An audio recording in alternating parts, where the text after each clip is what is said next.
Sobat serba-serbi yang budiman. Rezeki merupakan takdir dari Allah Ta'ala, maka tidak bisa seorang pun untuk menolaknya.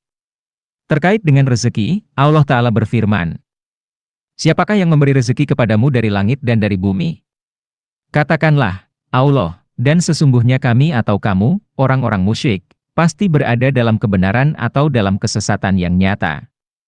Al-Quran Surat Saba, ayat 24.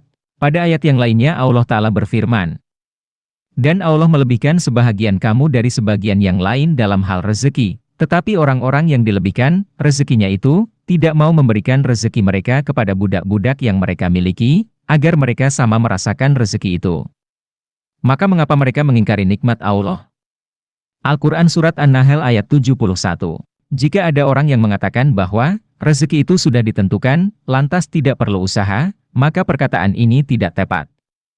Karena perintah untuk berikhtiar sendiri sangat jelas, seperti dalam firman-Nya, "Dialah yang menjadikan bumi itu mudah bagi kamu, maka berjalanlah di segala penjurunya dan makanlah sebagian dari rezekinya. Dan hanya kepadanya lah kamu kembali setelah dibangkitkan." Al-Quran Surat Al-Mulk ayat 15. Pada ayat yang lainnya juga disebutkan secara jelas, "Apabila telah ditunaikan sholat, maka bertebaranlah kamu di muka bumi, dan carilah karunia Allah dan ingatlah Allah banyak-banyak supaya kamu beruntung." Al-Quran Surat Al-Jumu'ah ayat 10. Jadi, berdasarkan ayat-ayat Allah tersebut, dapat kita pahami bahwa rezeki itu sudah ditetapkan Allah Ta'ala, akan tetapi manusia juga diperintahkan untuk berusaha mencarinya, menjemputnya dan mendapatkan rezeki dengan cara yang halal. Sobat serba-serbi yang budiman. Setiap makhluk hidup sudah memiliki kepastian, jaminan, rezekinya masing-masing. Allah Subhanahu wa Ta'ala berfirman, "Dan tidak ada suatu binatang melata pun di bumi melainkan Allah lah yang memberi rezekinya, dan Dia mengetahui tempat berdiam binatang itu dan tempat penyimpanannya. Semuanya tertulis dalam kitab yang nyata, Lauh Mahfuz." Al-Quran Surat Hud ayat 6. Tafsir Surat Hud ayat 6 Kementerian Agama Saudi Arabia. Sesungguhnya Allah telah menjamin rizki semua makhluk yang berjalan di atas permukaan bumi, sebagai bentuk karunia darinya, dan Dia mengetahui tempat tinggalnya saat hidup dan setelah matinya, dan mengetahui tempat di mana ia akan mati. Semua itu sudah tertulis di satu kitab di sisi Allah yang sudah menerangkan semua itu. Nabi Shallallahu Alaihi Wasallam menjelaskan bahwa tawakal tidak menghilangkan ikhtiar, usaha mencari rizki. Nabi Shallallahu Alaihi Wasallam bersabda, "Seandainya kalian bertawakal kepada Allah dengan sebenar-benar tawakal, niscaya Allah akan memberikan rezeki kepada kalian, sebagaimana Dia memberi rezeki kepada seekor burung, yang keluar pada pagi hari dalam keadaan lapar, lalu sore harinya pulang dalam keadaan kenyang." Hadis riwayat At-Tirmizi. Imam Ahmad menjelaskan, hadis ini tidak menunjukkan bolehnya berpangku tangan tanpa berusaha. Bahkan padanya terdapat perintah mencari rezeki. Karena burung tatkala keluar dari sarangnya di pagi hari, demi mencari rezeki. Sobat serba-serbi yang budiman. Setiap jiwa tidak akan mati sampai dia menghabiskan semua jatah rizkinya. Sehingga siapapun yang hidup, pasti diberi jatah rizki oleh Allah sampai dia mati. Rasulullah Shallallahu Alaihi Wasallam bersabda, "Wahai sekalian manusia, sesungguhnya kalian tidak akan mati sampai sempurna jatah rezekinya, karena itu, jangan kalian merasa rezeki kalian terhambat, dan bertakwalah kepada Allah, wahai sekalian manusia. Carilah rezeki dengan baik, ambil yang halal dan tinggalkan yang haram." Hadis riwayat Al-Baihaqi. Allah berfirman, "Hai orang-orang yang beriman, makanlah di antara rezeki yang baik-baik yang kami berikan kepadamu dan bersyukurlah kepada Allah, jika benar-benar kepadanya kamu menyembah."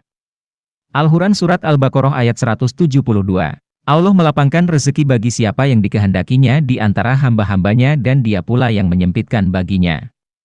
Sesungguhnya Allah Maha mengetahui segala sesuatu.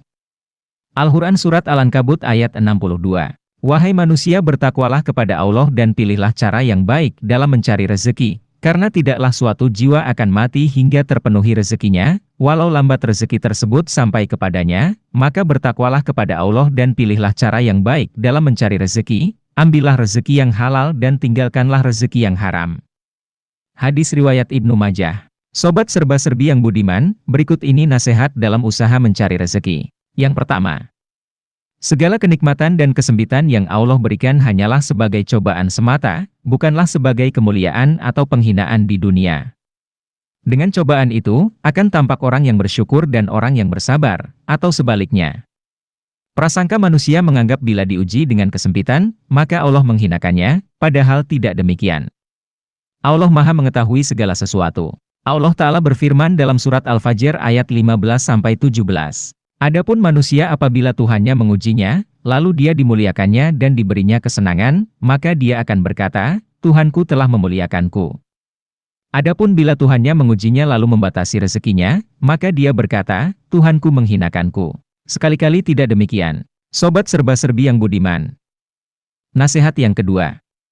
Sesungguhnya barang siapa yang bersabar dengan sedikitnya rezeki di dunia, dan bersabar atas keterluputan mendapatkan rezeki yang banyak di dunia, maka Allah akan menggantinya dengan kenikmatan yang sangat besar di surga, dan ia akan melupakan musibah yang dirasakannya sewaktu di dunia. Bahkan satu kali celupan saja di surga, akan menyebabkan sirnanya seluruh lelah letih dan derita sewaktu di dunia, meski ia adalah orang yang paling menderita sewaktu di dunia. Sebagaimana sabda Rasulullah Shallallahu Alaihi Wasallam dalam hadis riwayat Muslim. Kemudian didatangkan orang yang paling sengsara hidupnya di dunia dari penduduk surga, lalu ia dicelupkan satu kali celupan ke dalam surga.